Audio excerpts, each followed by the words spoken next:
Greetings everyone, in today's video I will show you how to change phone number on blizzardbattle.net. Before we get started, please subscribe our YouTube channel. So what I am going to do first is to go into battle.net and then log into my account. And now when I have done this, then I should come to this page right here.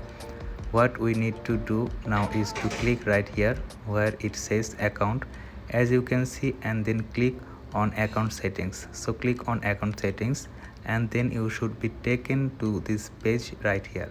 What we are going to do now is to just click right here, as you can see where it says account details. So click on account details, and as you can see we are now taken to this page right here.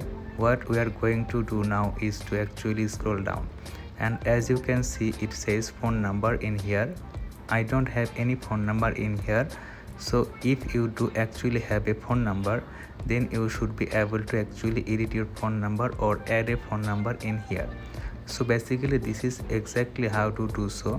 So let me know in the comments below if you have any questions, and I will do my very best to try to help you out. So thanks for watching this video.